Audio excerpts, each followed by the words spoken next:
Bonjour, bonsoir et bienvenue dans les previews 2020-2021 du Bundesliga. Vous connaissez le concept. Chaque jour avant la reprise de la Bundesliga, une preview. Et maintenant on s'attaque au top 6 de l'Allemagne, donc aux places européennes. Aujourd'hui on s'occupe du VfL Wolfsburg. La saison dernière était plus que correcte à Wolfsburg. Pour la première saison de l'entraîneur autrichien Oliver Glasner, Wolfsburg a démarré sur les chapeaux de roue. Ils étaient la seule équipe dans les 5 grands championnats européens à être invaincus jusqu'à la 10e journée. Pendant cette série, il y a eu beaucoup de matchs nuls quand même.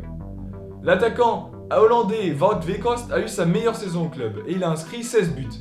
J'apprécie énormément ce grand buteur de 1m97 par sa régularité et surtout sa combativité.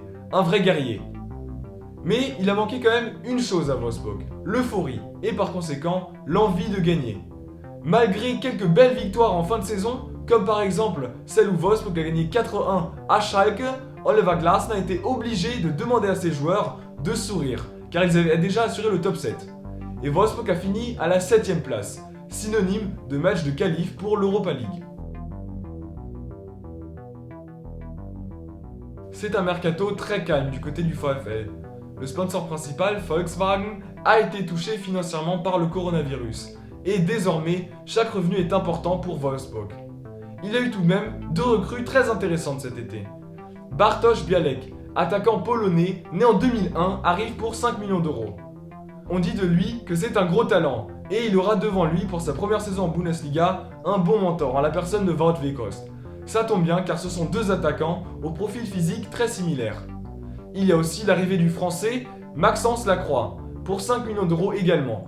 Ce sera mon joueur à suivre pour cette saison. À 20 ans, il est encore jeune et il n'a aucune pression. Mais il y aura tout de même un duel à suivre entre lui et John Anthony Brooks pour la titularisation en défense centrale. Il rejoindra aussi la brigade des joueurs français à Wolfsburg qui était constituée de Jérôme Roussillon et de Joshua Guilavogui. Comme je l'ai déjà dit, chaque revenu est important. Et ça tombe bien, il en a eu une belle.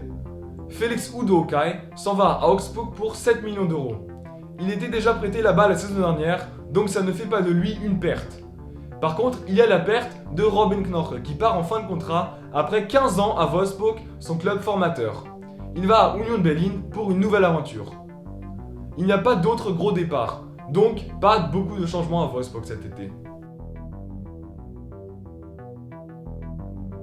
Au club, on n'a pas peur d'annoncer que l'objectif est au minimum la 7ème place. Et je valide cette ambition. Wolfsburg est un bon club, qui est installé maintenant depuis 2 saisons dans le top 7 allemand, et une 3ème saison d'affilée serait un record pour le club. Le coach Oliver Glasner est sur le bon chemin, et cette saison, il veut que son équipe inscrive plus de buts que la saison dernière. Avec l'arrivée de Białek, ça me semble être un bon départ, et puis Weghorst est toujours là. Je vois donc Wolfsburg finir à la 6ème place, et pas plus bas. Wolfsburg est une équipe bâtie pour l'Europe. C'était ma preview pour le VfL Wolfsburg. Quel est votre pronostic pour les Wölfe, les loups? Écrivez-le dans les commentaires.